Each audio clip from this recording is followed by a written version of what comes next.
Okay, what's up, people? Welcome back to another stream. Hope everyone is doing good. As always, if you guys are enjoying the content, please be sure to drop a like, subscribe to the channel, and of course, make sure you do go and hit the bell.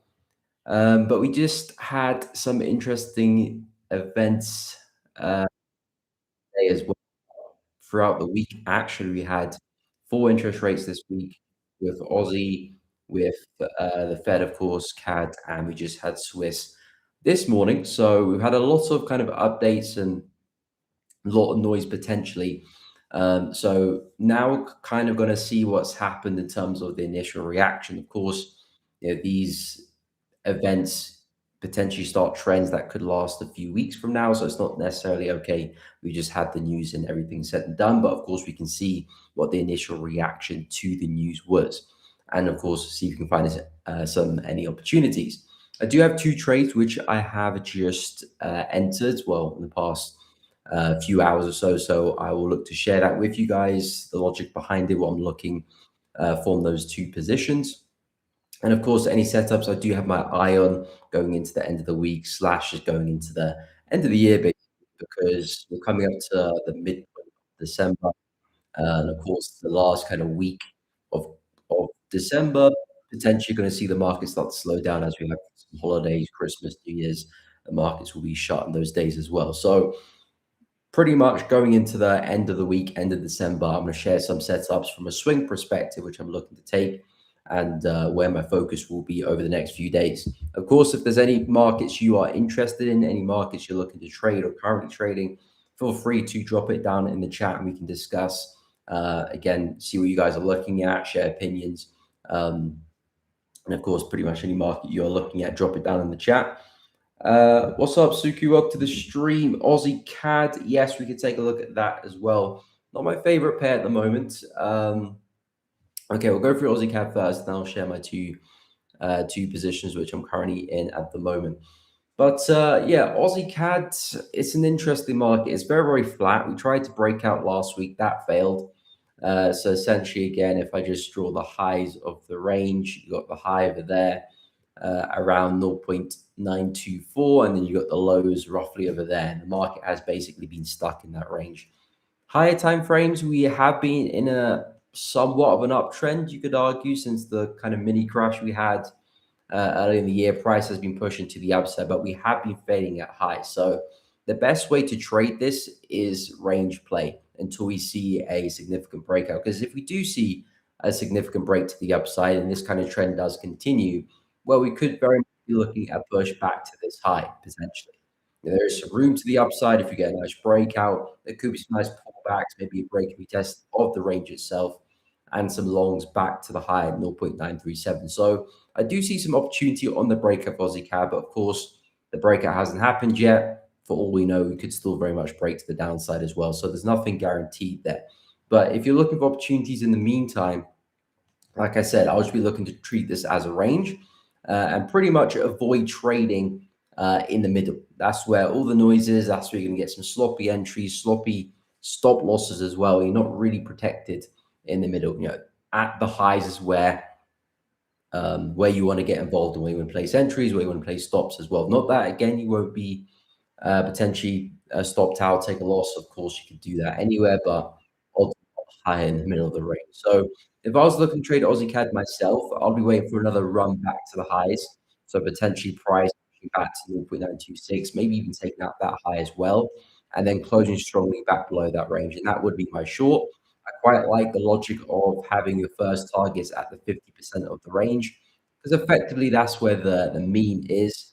And if you're looking for mean reversion plays, if you're looking for let's just draw that off the zone. If you're looking for mean reversion plays, then the idea is that you're looking for the market to be stretched from the mean, at the range, and then you're looking for price to reject the high and then come back towards the mean, which is where equilibrium is, where buyers and sellers kind of agree on price. That's roughly in the middle of the range. So that could be your first take profit. And then if you see some really nice follow through, potentially you can even target the lower end of the range as well. You can leave a good chunk of your position to run in case you want to try and capitalize on that. But any idea on Aussie CAD, it would just literally be looking to short the highs, waiting for clear rejection over there, or like I said, waiting for a healthy enough breakout, and then we could look for continuations back to the daily weekly swing high around 0.937. But yeah, I would highly advise to stay away from the middle. That's where you're probably going to get caught and take some losses unnecessarily. Because even if you are right with the bias, it's a very high chance that number one, you get wicked out. And if you do get wicked out, you do catch the nice move because of the nature of the market and how it fluctuates a lot. There's a good chance you could get stopped out break even before price continues in your favor. So just not the best conditions to operate in. Replay, what's up? Hope you're doing good. Welcome to the stream. Hope you're well. Good morning, Tashi. Welcome to the stream. Hope you're doing good. Yes, we can take a look at your account as well. CS, my man. I hope you're doing well. Welcome to the stream. Hope everyone is doing good. Hopefully, no accounts blown yesterday and everyone was pretty safe. Excuse me. Looks like my voice must be croaky. Yeah, in terms of EuroCAD, I actually quite like EuroCAD. I do think there's a big reversal coming up for EuroCAD, and I'm looking at some shorts, particularly because of where we're positioned in the higher time frame. So I'll start there, and I'll go a bit more intraday. But you can see where we're trading. If you look to the left, major highs dating back to mid 2018 or 2017, and we kind of just swept them, and price is kind of just sitting above them. Now, typically, if you look at the structure of EuroCAD, it's a very choppy market. Breakouts don't normally remain for quite long. We have a nice move, price gets the resistance and it comes back down. That's essentially the nature of the market since the late 80s there. So I'm expecting price to reverse back down most likely.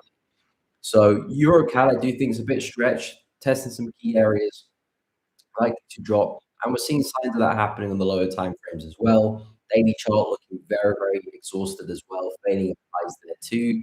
We had multiple attempts of price trying to continue this trend. It failed. Now we're seeing some real strength to the downside as well. So I do think price is likely to pull back and continue lower. Targets, you can look at potentially this low, potentially this low, depending how aggressive, how big of a trade you're looking for. But yeah, EuroCAD to me looks like a really nice opportunity to the downside. And we're seeing structure and momentum point that way as well. So we've had this really big drop last week after the CAD news. All the CAD pairs had really news that EuroCAD included. I would say as long as we don't start taking out this high here, so as long as price doesn't suddenly pick up momentum and then go take out this high, then I'll keep that short bias for EuroCAD. And again, at least looking for a push to this swing low, which will be our first kind of primary target for that kind of reversal trade. So I would suggest keep a close eye on this low here, since that's the low we broke through with no prior retest. So it remains pretty fresh, so around 1.618 to 1.62. There is a world where we have a deeper pullback more towards this demand level. That's where really the momentum came from. We could see a bigger pullback potentially to that area, another lower high forms, and then the drop continues. So again, we've got to know which level's going to hold, or not to know if any level's going to hold. Like I said, there is that possibility we could still reverse as well, but probability, in my eyes anyway, does lie to the downside. So what you could do is first attempt, see how price reacts here. If you see a good enough rejection, you can have a stab there. First reward, makes sense. I'll look to take that bet. If that does fail, have a second attempt at this area. Again, strong enough rejection. Risk reward looks good, which most likely it probably will be. And then again, if that trade works out, it pays for the loss and then some. And then of course, if you lose both, well, yeah, that's just trading. You're not going to win every trade or every idea either. But yeah, EuroCAD, I like what I'm seeing. Momentum on the higher time frames looking good. Structure looks good. Where we're positioned looks good as well. So a lot of boxes ticked here for EuroCAD. And I'm getting kind of the same vibe for a lot of CAD pairs. EuroCAD looks like it's about to reverse. Pound CAD looks like it's about to reverse as well. Both of these have been some nice uptrends, but they both look really exhausted. Pound CAD's a bit flatter, so I would say EuroCAD looks like the tidier trade. You could basically argue pound CAD is just in a big range, and I would agree, to be honest. But to me, again, looks like a market which is super exhausted on the way up. We've seen some aggressive momentum. Looking at this as like a correction for more downside. So it's not the cleanest trade, but that's the idea I have with pound CAD. It's good to see both of those correlating markets agree as well. So yeah, I would say EuroCAD's the better trade. But again, they'll probably do the same thing, to be honest. Kingsley, what's up? Yeah, we'll go for the dollar. Of course, we had the Fed interest rate yesterday, so that, of course, has been where all eyes are met. Now, with the dollar, we are looking pretty bearish, I must say, especially upon the news, because this is the candle we got yesterday. We are still kind of trading into areas of demand and support where price could react, and that's where I'm actually looking to see if price can bounce from. But in terms of momentum, in terms of structure, over the past week or so, we have been maintaining these lower lows and lower highs. So I would suggest if you're looking for shorts, because I did say it'd be nice to get a run back to this area. Of course, that didn't happen. Now we're coming back to again to demand zones where it doesn't really make sense to be looking to short again. So if you are bearish on the dollar, I'll be looking at a push back into supply, which is basically where the momentum came from yesterday, pretty much. So in terms of like the 4 hour chart, we're maintaining these lower lows and lower highs. We'll see if that does maintain through this zone here at 98.4. But in terms of the market structure on the 4 hour chart is very much pointing down. And again, if you're looking for opportunities, I would suggest you're looking for pullbacks upside 99 looks really good, nice psychological level. And of course, that could be mimicked on like a euro dollar chart there as well. But yeah, dollar has had a pretty bearish reaction to the news yesterday. So we'll see if that does continue. At the moment, momentum still looks pretty bearish. Philip, what's up? Welcome to the stream. Hope you're doing good. Welcome, welcome. What's your bias in gold? Still very bullish in gold. I cannot lie. Nothing's really changed with gold to say otherwise. Silver's actually flying. I haven't actually been keeping up to date with silver. And I looked at silver this morning. I was like, whoa, silver's still absolutely flying. Gold not though. So I feel like it's a bit of an opportunity. Silver's kind of flying. Gold kind of just consolidating. I think that's a ticking time bomb. And eventually, gold's probably going to follow suit. Of course, they both need some really big pullbacks at some point, but price action momentum still showing upside side. But we'll go into a lot more detail of gold. Replay, dollar CHF, dollar CAD sell. We can discuss that. I'm very bearish on dollar CAD as well. Dollar CHF, I like, is just a little bit more on the choppy side of things. Gold. So yeah, gold, there's no change in price action. So I wouldn't suggest anything other than buys really. And of course, we've got prior all-time highs back at what's that, 43.81, which is what I'm looking for price to get to. So overall, gold does maintain this bullish structure. I think the likelihood of us taking out those highs is pretty high. A brief look at silver. You can see silver showing a lot of upside as well. As you can see, storming to the upside. So you've got gold still kind of lagging behind in this kind of area, since when they both had their pullbacks. Silver's made this much progress. Gold hasn't made anything. So I think that's a bit of an interesting point. I feel like either one's gonna catch up with the other. Either silver might have a bit of a crash, or gold might have a bit of an explosion. I think it'll be the latter. Excuse me. So yeah, in terms of opportunities to actually stick some entries for this one, especially if you have a bit more of a swing bias, I'll be looking at a rundown. There's a chance we might have a bit of a breakout. Maybe we have a surge of bias for gold and momentum just pops through the high. If that's the case, cool. I think lower time frame, that's where the business will be, because at that point, momentum probably will just pick up and will probably just steamroll back to highs. So at that point, you probably want to drop to really intraday charts like below hourly, look for some corrections, of course, if everything's looking healthy, and then bet on some pullbacks and a continuation back to the high. If we fail at the highs and price starts to roll over, even better, because that way we can get some really nice, healthy swing entries. There's a nice demand zone located just below where price is trading around the 4,100 level. Potentially got some early buys in the market, a lot of stop losses underneath here anyway. Potentially we could run lower, test a more significant area of support demand, hopefully pick up some nice rejection. And I think that's already a healthy swing trade. At the very least, back to resistance. We may not get back to highs, of course, nothing's guaranteed, but I do think you're positioned well for a nice swing back to highs at the very least. And you've got that natural uptrend at play. So yeah, gold's still pointing up. We're a bit flat right now, so I can't really get a good gauge what price is going to do necessarily next. Like I said, we could break out, and then it's just going to be the quicker intraday pullbacks. It will be the smart play. Perhaps even a retest of this high, maybe. We'll see. If we do dump and sell off, still remain bullish. It's just I'll be looking at this opportunity. If we break through that, then yeah, I would be cautious. Um, yeah, I would be cautious at that point. But if we can hold above 4,100, remain bullish, expecting the all-time highs next coming couple days. I mean, gold could technically consult now to Jack, to be honest, but I would expect eventually. Okay, we'll take a look at dollar CHF and dollar CAD. Like I said, I'm very bearish on dollar CAD. I like the downside for dollar CAD. Dollar CHF, I would be bearish on a higher time frame perspective as well, just in a bit of an awkward situation to actually find some entries for that one. MT, I think gold is waiting for today's news before moving up. Yeah, I mean, I thought gold was waiting for yesterday's news. Maybe it is waiting for today's news. Again, it's a guessing game whether it is waiting for today's news or next week's news, whatever. Again, just the main focus is the chart itself because that's what we're trading. Maybe the news will be the catalyst. If so, great. We'll see what happens. It could even be a negative catalyst if you send price down too.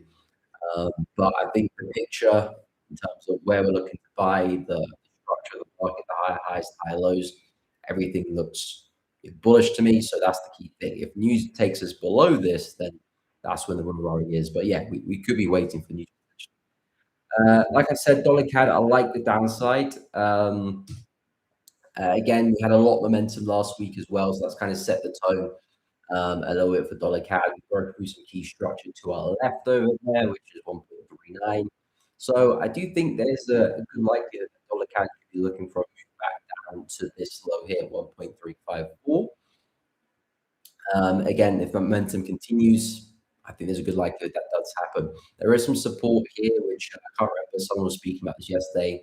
But these triple lows here, which could act as a very significant level of support, just above 1.37. So I would say that's a good area to keep a close eye on. In terms of direction, shorts for me is the no-brainer right now. Not necessarily no-brainer as in it won't fail, but it's just that's where pretty much all arrows are pointing right now. So that's the bet I'll always look to take. So I like what I'm seeing. I've got a nice area zone here where price could potentially pull back into and continue lower. I'll probably even try and refine that more so just to the supply level above us there. Lines up with some nice support there at 1.395. The only question is, will price have a big enough pullback to get there? That's where I do worry. Because that's the zone I was mentioning at the start of the week. If we get a retest of that, that'll be a really nice place to short. But will we see enough juice there to actually get us to retest that level? I have my doubts. This area could become significant.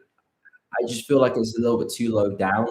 Um, I mean, there is a lot of selling pressure in the market. We could just retest and continue, especially if you're only looking for a push to 1.37. I think there's a lot of logic there, but I would like to see a bigger pullback because we've had such a big drop.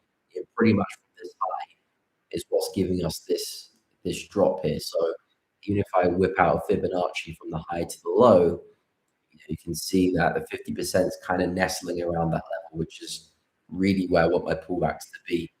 If I even get 0.382 out, I don't think that's even quite met that zone. Yes, the 0.382 is hovering around that same zone too. So this is a very shallow pullback, but hey, there is a lot of momentum in the market. There is some logic to it.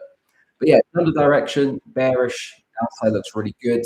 Like I said, dollar CHF, not liking that one as much, just because again, looking at the big picture, we are looking extremely flat right now, extremely flat here. So yeah, I mean, if you zoom out, bearish. So I would agree from that perspective, and I would want to be a seller for dollar CHF.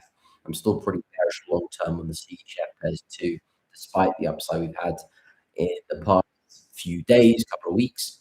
But yeah, dollar CHF, I just don't see a really nice place for a short unless maybe price has another back to highs here. Then I wouldn't mind having a little bit there. Um, of course, if price was to break structure here, then I would become a bit more neutral. But yeah, I don't really want to play shorts here. Any decent pullback point with that trade, or I have stops here, my risk reward will be skewed quite negatively there. So yeah, dollar CHF, I agree. I do think more downside is likely, and Yeah, dollar CAD looks like the better trade in my opinion. Anyway, day trading updates. We'll take a look at dollar yen for you. No problem.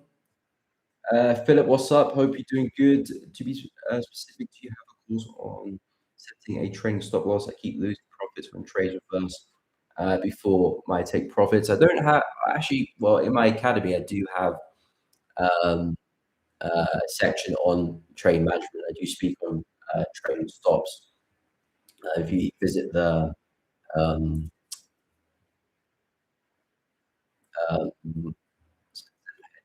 Elevate Traders Academy, if you just search that up on Google or whatever, you just find the course there. It's completely free to participate in. But essentially, if you're struggling with giving back profits,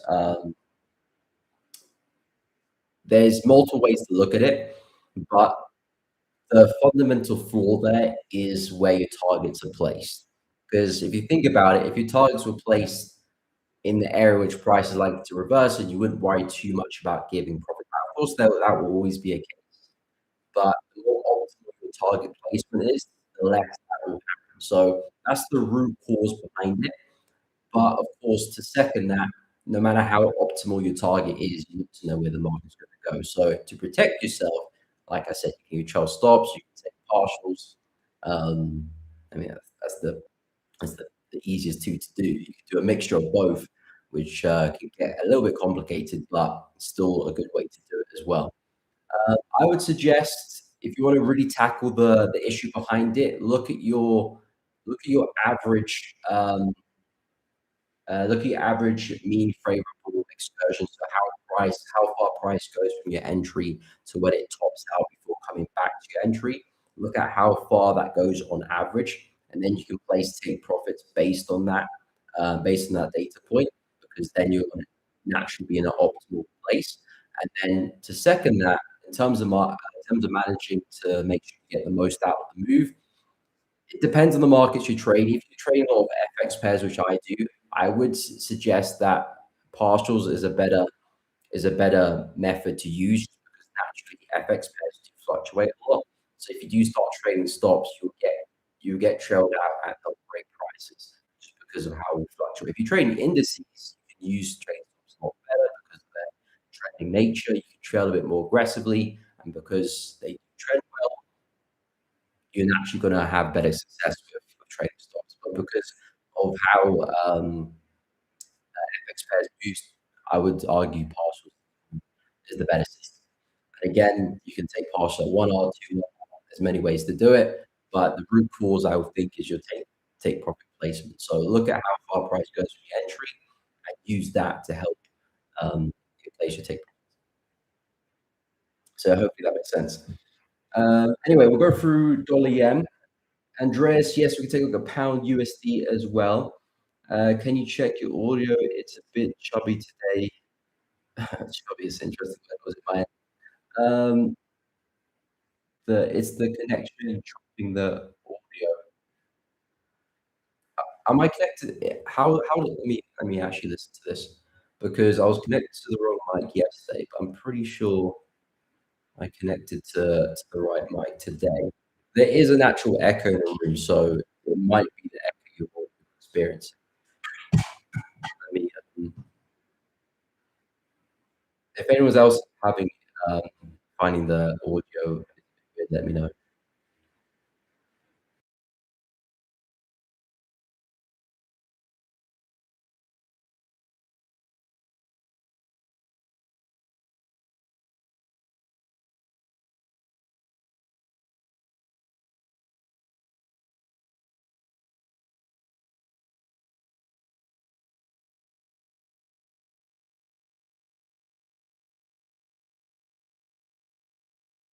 Yeah, I'm not too sure actually.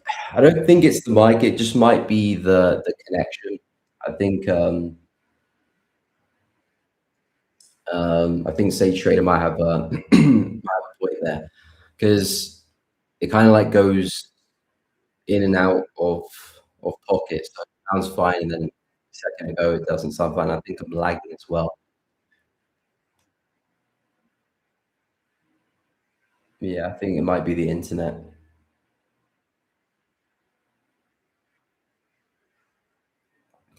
If it does continue, let me know. If so, then I will restart the stream because that helped yesterday.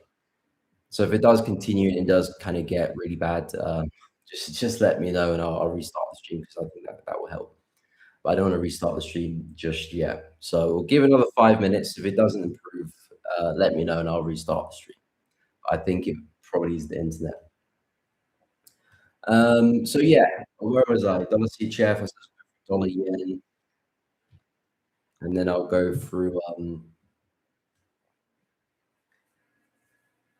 Oh, okay, sounds good. Okay, thanks, replay. All right, thanks. It's fine now. Okay, okay. Let me know if it stays fine or gets worse. If it gets bad, I'll just restart the stream. Anyway, dollar yen. So dollar yen very bullish. Of course, yen pairs have been absolutely flying. USD JPY is going to be an interesting one because, of course, you do have a bit of weakness from the Fed yesterday. So is this the best yen pair to trade? Potentially not, but in terms of technicals, which again, I'm a very technical trader, of course, I understand that fundamentals and news do move the day. Fundamentals and news are only so useful if the market's going to cooperate. If it doesn't cooperate, then it doesn't really make any sense. So if we are going to see yen still be weaker than the USD, then it doesn't necessarily matter. It might mean we do have a choppier move on the way back to highs because, of course, USD is a bit weak as well. But as long as we maintain structure, which is the most important thing, buys at the moment still look really good. And I still expect price to go and take up this high at 158.874. And then in the near future, go take out that high at 161.873. So everything for me for now is still pointing very much to the upside. So if you drop to the low time frames, we had that lovely break of the counter trend line. Was that yesterday or that was a Monday? Really nice break. However, we have slipped a little bit. Momentum has gone against us in terms of this breakout. So I would be as bullish as I was yesterday because we had that bullish kind of breakout explosion. And I was talking about a bit of a flag pattern and a continuation. Of course, we've had the Fed, things have changed a bit.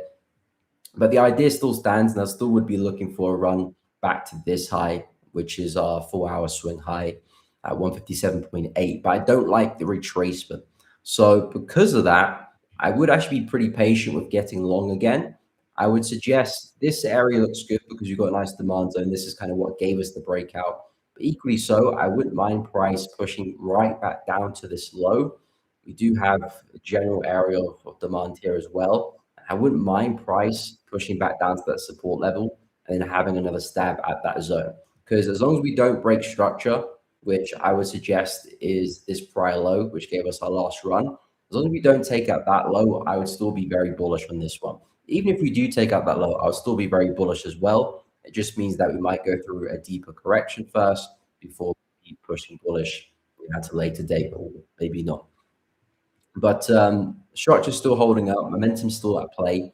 If this zone doesn't hold, we'll see how that does cooperate in the next day or two. If that level doesn't hold, then 154.351 would be my next best opportunity. Again, we'll see how price rejects. If everything looks good, rejection sharp, I say buys from there make a lot of sense. And the risk reward is really the main attraction with this trade because if you can catch a low here and hold it back to the swing high, or even this high here, you're instantly looking at 1 to 3s plus. So healthy return on the trade idea, and there is further room to try and push the trade if you really want to as well. So the way I see it, dollar yen still looking very bullish. Momentum's up. Yen still looks very weak. If we touch on the yen basket, I still think the yen basket's got room to keep falling, which means that the yen is still likely to still be weak. I'm still expecting us to come back and retest support here. We're not quite there. I mean, I probably do expect us to actually take out a low as well, but at the very least test support, and we haven't done that yet. So still room for the yen to keep falling, which means yen against the Aussie, yen against the CAD, pound, euro, dollar, etc., should still be predominantly weak against all those other currency pairs, currencies. So dollar yen included, I still expect upside for that market as well. And if you look at the structure here, we've left behind a nice consolidation here. There might be a bit of a pullback over the next maybe day or two after this bearish move. If so, keep in mind the retest of this range. That could be another nice place to look for opportunities. Not, of course, trading the yen basket, but using this as a confluence or as a yeah, as a confluence to support ideas long in some of the yen crosses. So yeah, I'm really liking what I'm seeing with the yen pairs. Extremely bearish on the yen, so extremely bullish on the other yen pairs. Um, dollar yen included as well. What about the yen basket, mate? It looks like it's a little bit hard to understand. I think the yen basket is pretty straightforward replay. Of course, we're all going to have our individual perspectives and understanding of the market and how we see the market. But to me, it looks extremely bearish. It looks just one dimensional. We're just seeing bearish candle after bearish candle. So there's not a lot of analysis needed with this one. Even if I zoom out, look at the bigger picture, this is the weekly chart. The trend has been continuing for a long time now. So it's not like it's a new trend we have to be careful with. This is a core established fundamental trend that's been trending for the past few years, and we're still seeing momentum to this very day. So betting on the continuation of the yen falling, at least to come back to support, for me is a pretty much no-brainer. So yeah, in terms of understanding the yen basket, to me, it just looks very bearish. Keep expecting more downside until we get back to 5,400. Until we get back to this level, we might see a pause.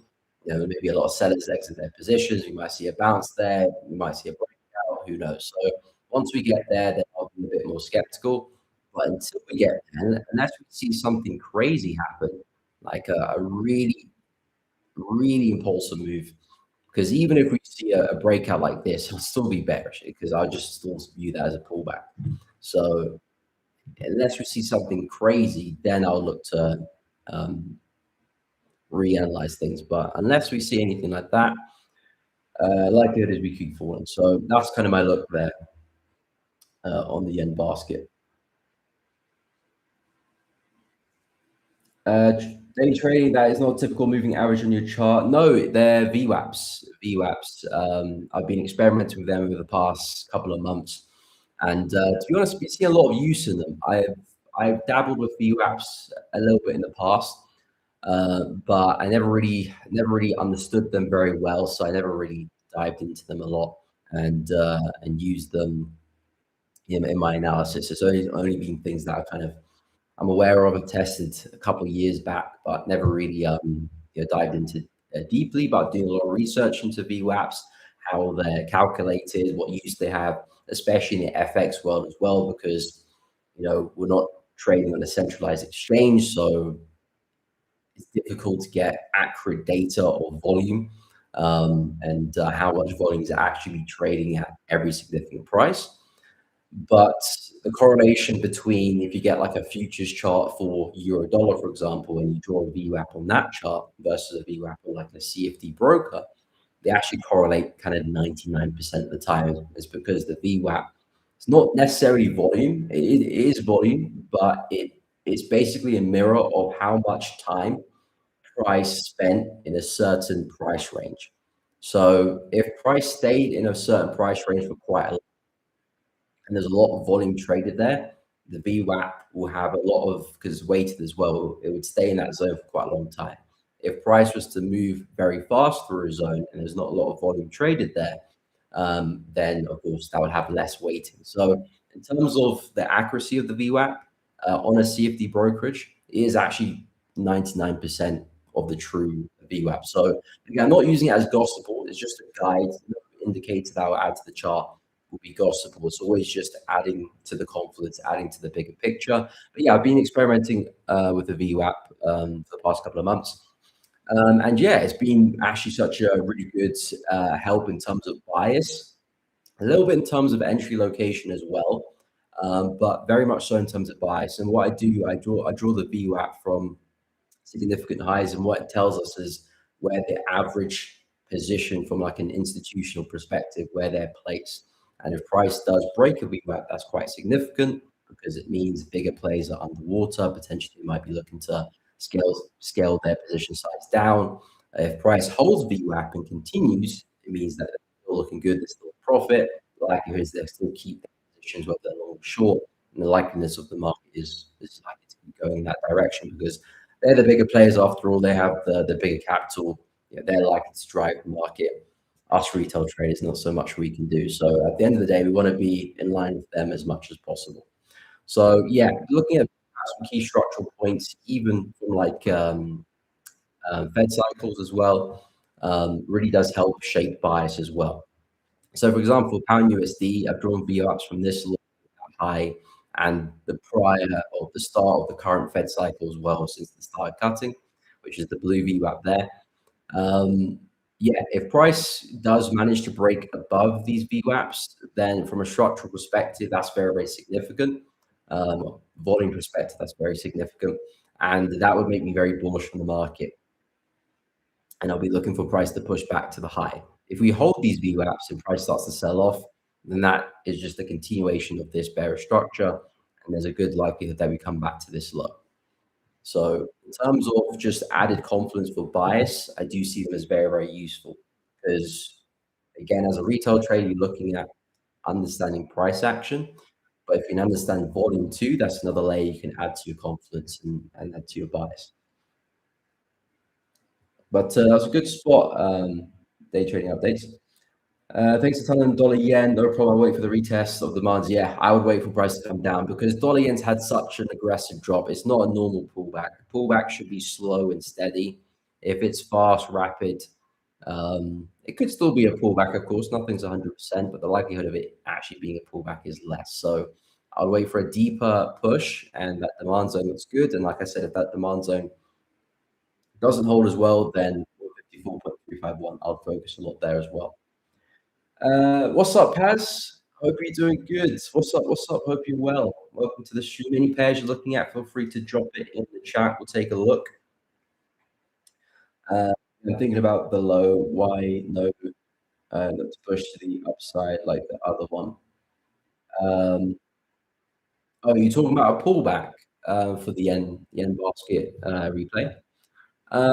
I mean, like I said, for the yen basket, we're looking very, very bearish, and I would expect price to keep falling. There might be a pullback for the yen basket. If it does, then of course that will coincide with pullbacks for the yen crosses.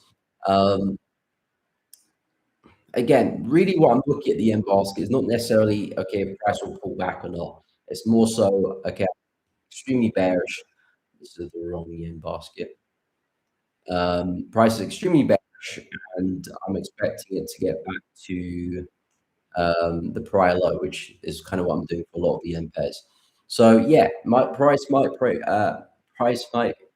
back, it might not. To be honest, that's not necessarily my concern, really, because at the end of the day, I'm not really trading the yen basket. I'm trading dollar yen, I'm trading pound yen. You know, I'm trading the yen pair. So if I'm looking to buy Aussie yen, I need a pullback for there. My only takeaway from the yen basket is not whether we'll pull back or see some upside or not. My interest is where's the yen basket likely to go. To me, the yen basket is likely to keep falling back to support.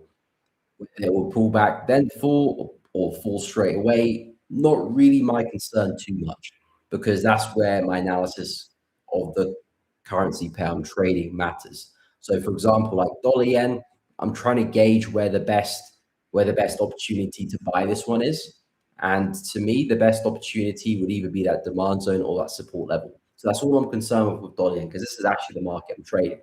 The yen basket, I just want to make sure I'm in the same direction as the yen basket. So if that box is ticked, I'm not really doing too much analysis. You can see if you look at the chart of the yen basket, I haven't really drawn too much of anything upon it apart from really this level. And of course, I just mapped out that range too. It's because I'm not really too concerned about the finer details of how price is going to get to its targets. More so, are we going to get there? The likelihood is yes. Great. I've got the understanding where the yen is likely to move towards. Now that's a good confluence in my bias throughout the yen pair. So that's really my main takeaway. Maybe yen basket does pull back. Maybe it doesn't. I have no idea. But in terms of I'm looking to trade a yen pair, this is what I'm actually concerned if we pull back or not, because that's what I'm looking to place entries. So hopefully that made sense. It's just basically I'm not concerned too much about the finer details of the yen basket. I just want to know the direction. Same with the DXY as well. DXY, I might look in a bit more detail just because it's a bit more an important factor. But same with DXY. I just want to know where the DXY is likely to go. And then I can stress more so about the important details about euro, dollar, pound, dollar, CAD, etc.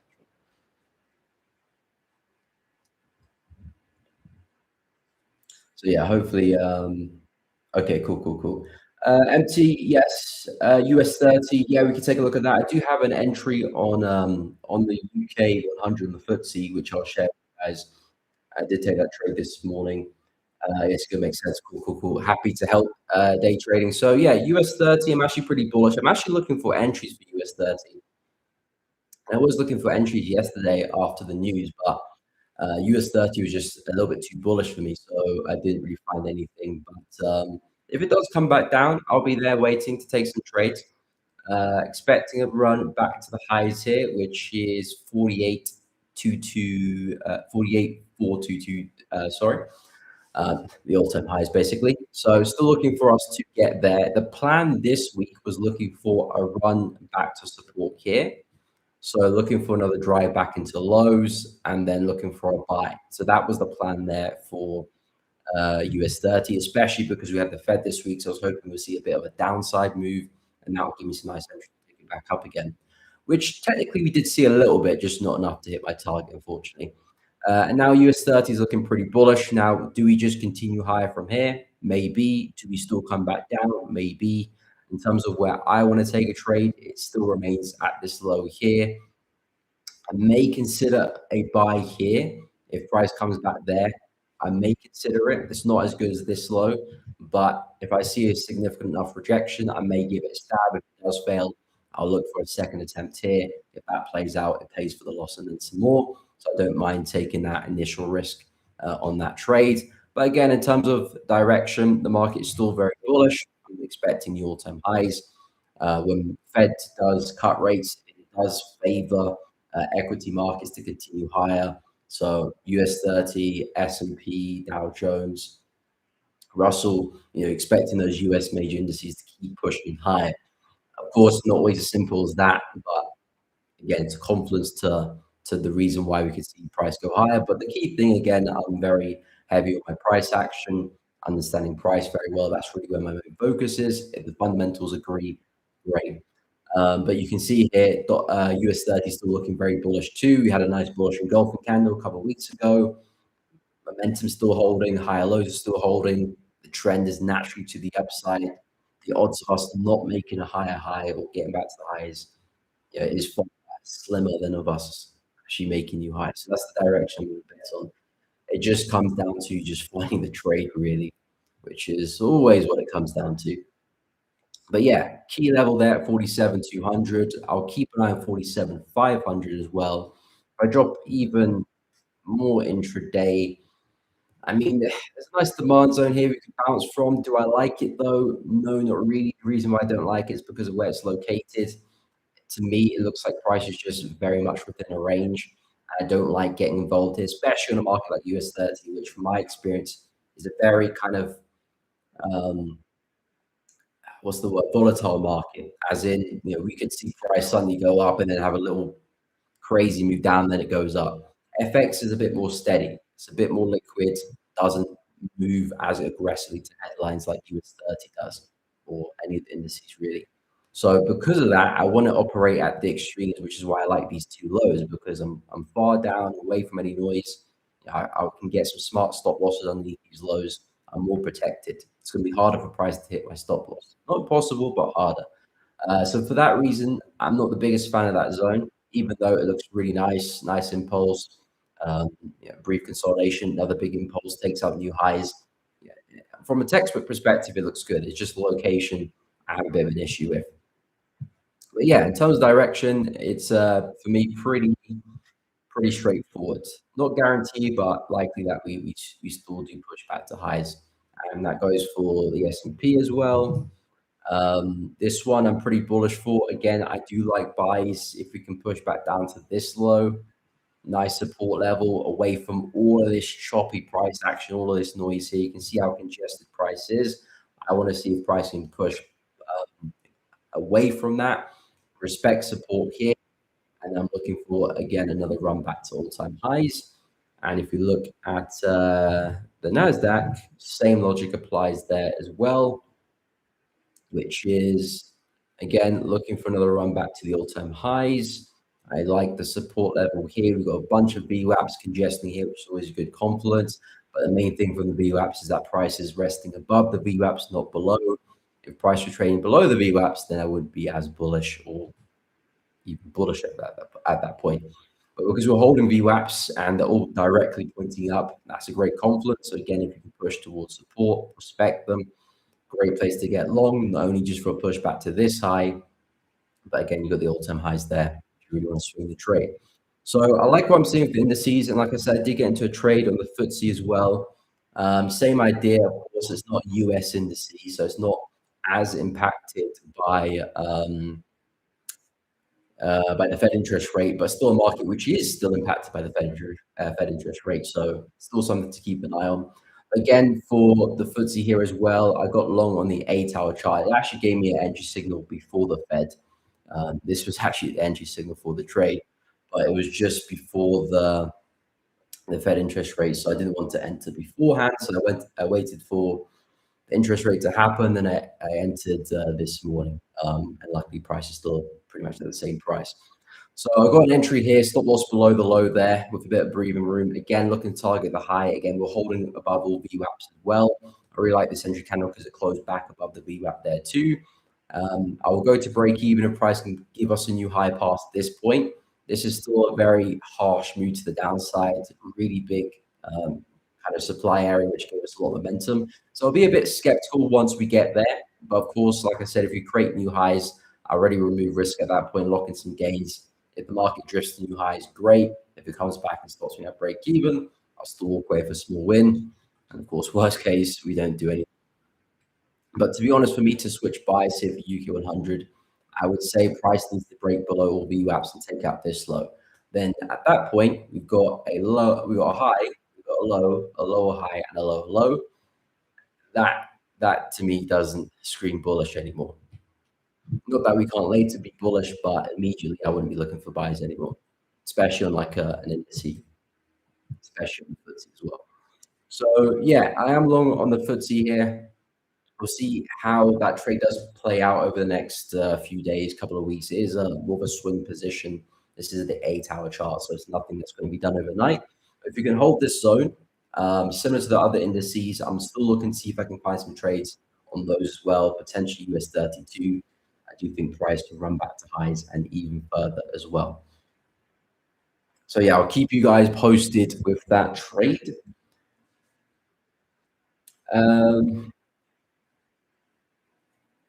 Hey, what's up, D-Mart? Welcome to the stream. Hope you're doing good. No problem, MT. Happy to help. Day trading, considering buying pound Aussie. I'm pretty bearish on pound Aussie. I cannot lie. I'm pretty bearish on pound Aussie. I'm not really looking to sell it. I'm actually looking to sell Euro Aussie because Euro Aussie hasn't made the drop yet. Pound Aussie has made a significant drop. So I don't really see much opportunity continuing to sell that one. And I can take a look at Euro Aussie and show you why. But the way I see pound Aussie, especially if I start on the higher time frames, I'll go a bit more intraday in a moment. But if I just start on the monthly chart, it's always good just to look at the bigger picture. Again, I know a lot of us are trading intraday or intra-week, and the monthly isn't going to provide us much information that we're going to use on a particular trade necessarily. But it's good just to know where you're positioned.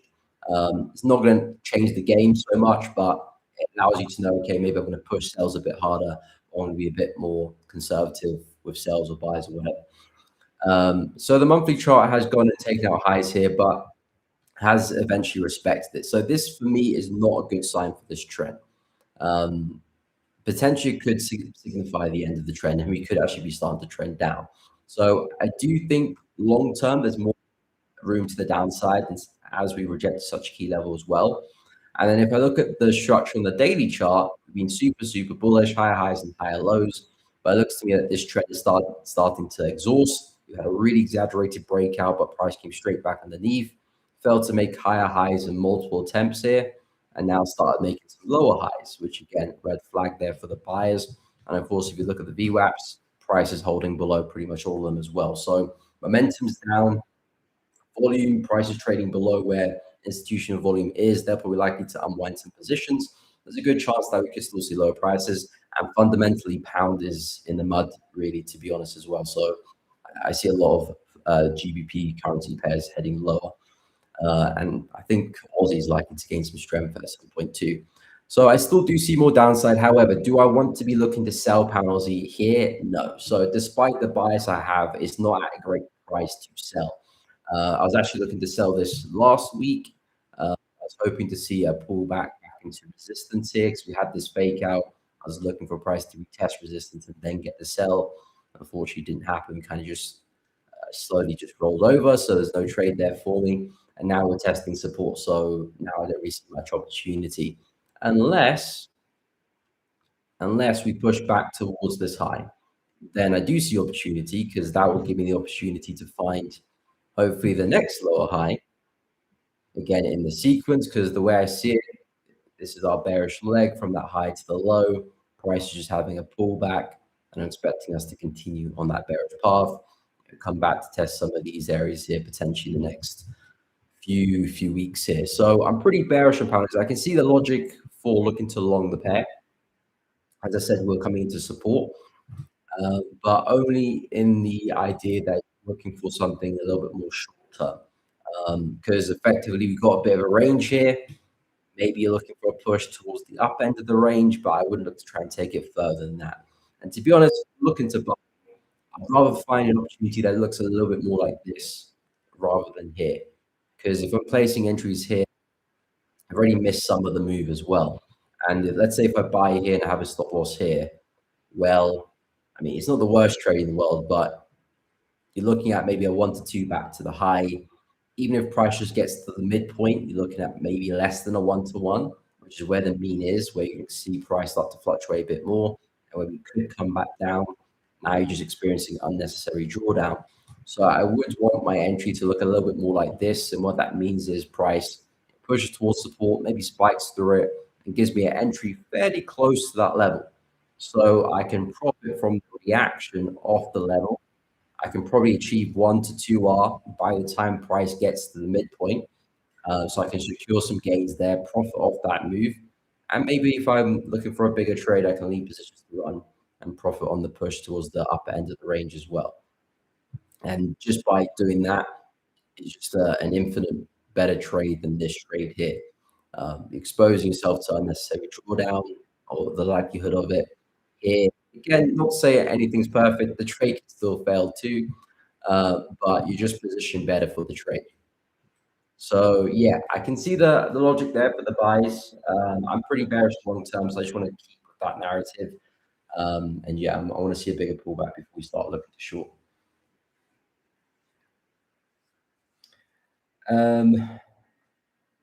Tell me gold. Yeah, I don't even know what that means really. I can go for gold quickly. I did look at it earlier, but I can do a quick rundown of it. No problem, day trading. Happy to help, my man. Relax a little bit myself. No worries. Again, I don't want to, because of course, when anyone asks me to give my opinion on a pair, I'll give you my honest opinion of what I'm looking to do, what I'm expecting from the market, reason why I'm bullish, reason why I'm bearish, the reason why I'm going to sit out. Sometimes that will agree with your bias, sometimes it will disagree. Just because it does disagree doesn't necessarily mean that you shouldn't take the trade. Because if you do have a plan and you do have a strategy, what you want to do is you want to make sure you're always, doing that plan and doing that strategy. Because if there's room to grow, it's upon reflection, not in the moment of trading. So, let's say you trade for a month, you have a plan, you execute that plan to perfection. Let's say you end up in drawdown and losing streak. Well, you know that the problem lies with the plan, not necessarily you as a trader. Your decision making is actually very, very good if you're going to follow your plan to the T for the whole month. That's a sign of a very disciplined trader. But if there's something going wrong with the plan, you can tweak that and find that. So I don't want to dilute your bias and tell you to do something which you might not agree with your plan. My only advice is stick to your plan. And if there's room to grow, it's with the plan, not necessarily your ability to follow the plan. But yeah, just want to get that out of the way. But yeah, we can take a look at gold quickly. Citizen, we are at the end of the Bitcoin cycle. Bear market last between 9 to 21 months after the run. What's your outlook on Bitcoin? Good question. Yeah. I mean, I think we're coming to an area which we could be seeing some upside. I wouldn't be looking to buy just yet though. But yeah, we can go through some BTC as well. Replay, can I please explain how you were convinced to take a trade in Bitcoin? I mean, what was the point that told you I'm on it? Okay, I can go through that as well. Again, there's multiple, excuse me, which can be crazy. There's multiple layers which formulate the trades. The moment that says I'm going to take it is the entry signal, which I can share that with you as well. But yeah, I'll give a full rundown on that trade. But first, I'll quickly go for gold, BTC. We should you bias, and that's why I want most of us are here. Thanks. Okay, we appreciate it. I have my doubt on penalty. That's why I asked. Fair enough. Fair enough. And yeah, again, you can do with that information what you will. Um, it's just I don't want to be in a situation where someone's really confident with a bias, and then I say something else, and then they kind of just do this that opposite because you won't learn from that. You want to make sure you're a good trader yourself, and the best way to learn is from your mistakes too. There's nothing wrong with getting a second opinion, um, but you want to make sure that you're learning from your trades as well because that's where you can see the most growth. Anywho, let's go through gold and BTC quickly. Then I'll go through UQ 100. We are coming up to the end of the stream shortly, but I will go through each one. So in terms of gold, yeah, as I said, extremely bullish on this one. Still looking for a pushback to the highs at 43.81. Two scenarios I'm looking at, and one scenario which I will be neutral or just well, basically neutral. The two bullish scenarios I'm looking at is if we break out through highs, and this is where we'll probably see a lot of momentum. If that's the case, we're looking for lower time frame pullbacks, maybe like an hourly chart, maybe even like a 30 or 15-minute chart. Flag patterns, break and retest, maybe even a retest of the high, depends on the breakout. Again, we'll cover this as price continues. The idea is breakout, a lot of momentum, quick pullbacks, looking for a pushback to the all-time highs. If we don't see that and we get a break to the downside and price eventually respects resistance, where we do have a very significant demand zone resting below that, we've got a bunch of VWAPs lining up there as well. So a lot of confluence in this 4100, 4125 area. Basically, as long as price can remain above that, I would be bullish. If we break through, especially get a daily candle closure below that, well, that would make me very neutral. Again, not necessarily bearish in gold. It's not like, okay, we break the trend line, I'm short in gold. No, it just means we're not as bullish as I thought we would be. Therefore, I'll be on the sidelines. But that's the play I'm looking at for gold. In terms of BTC, like I said, we are coming to some bullish zones where I do think price can eventually turn around. However, we're not looking great for that just yet. A lot of the UAPs are holding below momentum. I was still arguing with the bears. We're still struggling at highs here. Every time price gets to a high, we feel something to come right back down. Not the characteristics of a market that's about to explode or of a bullish market could still explode, of course. But I see the value when I scale to the higher time frames. Because of course, if we are going to get another one of these explosions under these rallies, you have to look about where we're positioned in the higher time frames. And I do agree we're positioned in an area where we could very much see another explosion, see another bullish leg that can take us back to all-time highs and further as well. It's just that the lower time frames are not really agreeing with that just yet. So, and again, when I'm looking to try and catch these bottoms here with Bitcoin, I'm not trying to catch the ultimate low. I really want to wait for that first kind of that first kind of push, and then try and find some lower time frame pullbacks to ride that move. So like this, we consolidated, we got the breakout. Then I want to drop to the lower time frames to find some pullbacks to trade that move up. So I'm not trying to necessarily bet on the low here. The only way I would look to do that is if I'm investing and kind of just average cost as price goes down. But if I'm trying to trade BTC, I want to wait that momentum to come into play, and then I'll look for corrections in lower time frames to bet on the continuation back to the high. That's the safest way to do it. Probability is in your favor, and because of the nature of the market and how explosive it is, risk reward is still very, very generous for BTC. Not only just for pushback to highs, but new highs as well. So I do agree, BTC looks like it's coming to an end of this bearish run. If it is going to maintain the structure it's done in the past, which is impulse pullback, impulse pullback. As we can see, look to the left, impulse pullback, impulse pullback, impulse pullback.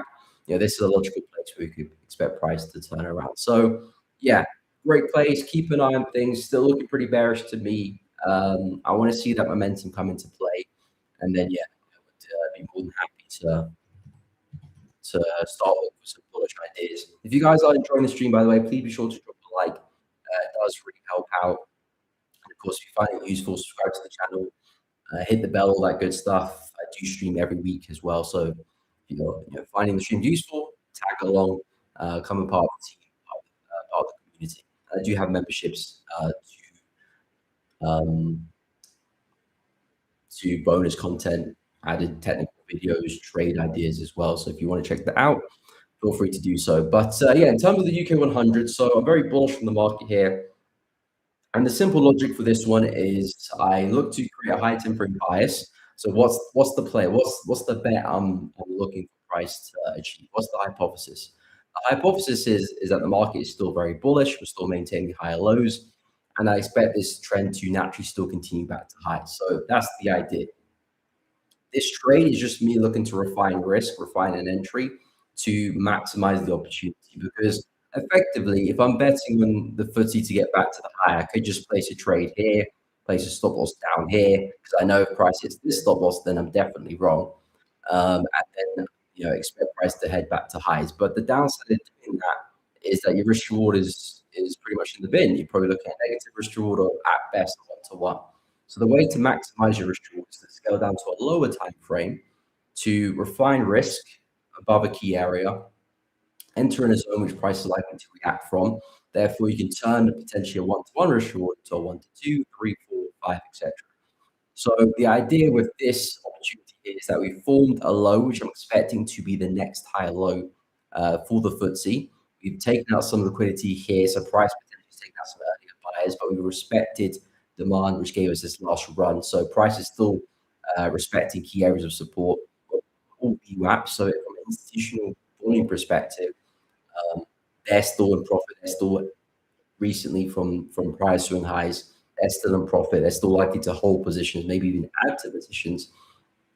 And in terms of the entry itself, price had this impulse, and all I've looked for is a pullback back into this zone here where prices come back to fill.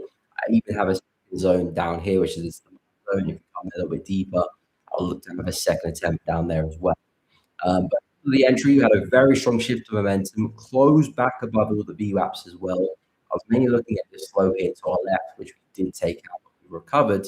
And all I'm looking to do is at least bet on price taking out this high, because once we do that, then I can remove this, take some profit. And then if we get back to highs, great, fantastic trade. If we don't, let's still walk away with a smaller win. And the idea is also that I'm not looking to take one position, just bet on price getting back to highs.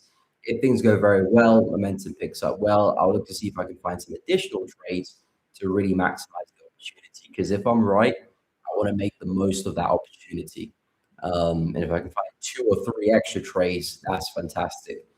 My mentality is all about making the most out of your wins and kind of losing the least out of your losers. And that is what majority traders don't do. They do the opposite. When they're losing, they double down. When they make profits a bit earlier. So in terms of the trade, high time frame still pointing up. We're holding VWAPs. Momentum is still looking good. We're still seeing momentum on an intraday basis. This is the 8-hour chart, which is where I found my entry. Chart is still pointing up. We've got a key height there, which we're probably likely to go and test. That's enough for me to remove risk. So from a safety perspective, prices need to go very far for me to start to lock in some gains. And then, of course, if natural uptrend, which is all I'm betting on continuing, does continue, well, then I would expect us to see new highs. And that's the same logic I have for US 30 as S&P, all the other indices as well. So hopefully that kind of makes sense. Again, there's not a lot when I'm looking to trade the indices. There's not a lot of crazy analysis. I mean, when I look at trade in general, I try to keep things very simple. But the logic with indices is that if you do have a bullish climber, then you just want to keep buying. Trading isn't. It's hard, but it's simple at the same time. It's hard because of emotional baggage that comes with a lot of discipline required, especially when you're managing larger capital as well. But at the end of the day, the market is going up, you want to keep buying it until proven otherwise. Eventually, you're going to be proven otherwise. Maybe this is the one proven otherwise. I don't know. Maybe. But I know that if I do this 100 times in these conditions, I will walk away with a profit because it's the nature of the market to continue going up. So in terms of indices, I just want to make sure I'm trading the right conditions, which I believe I am, and then looking for pullbacks into the smart areas, and taking trades back to highs. So hopefully that made some sense. Multiple viewpoints is for, in my opinion, good or bad or neutral. Of course, I fully agree. So yes, takes some automate. We'll still have a few minutes to go. If you like, thank you, Citizen. Appreciate it. Yeah, guys, if you're enjoying the stream, drop a like and subscribe. But we have come to the end. I will be live again tomorrow as well, so do not panic. It's tomorrow Friday. Yeah, tomorrow's Friday. So yeah, we'll be live again tomorrow. Same time as always, 10 a.m. I think I might be live later today actually on Trading Nick's channel. If you guys are familiar with Trading Nick, I'm sure you are. If not, go check out his channel. Pretty difficult to miss, to be fair. Quite a big channel. But yeah, I do stream with him as well, and I think I'll be live again later today. If not, then I'll be live on my channel tomorrow. It's from 10 a.m. UK time. I do appreciate each and every one of you tuning to the stream. I hope you all have a great day, and I hope you see you all either later today or if not tomorrow. Guys, thank you for tuning in. Have a great day. Take care, and I'll catch you all in the next one.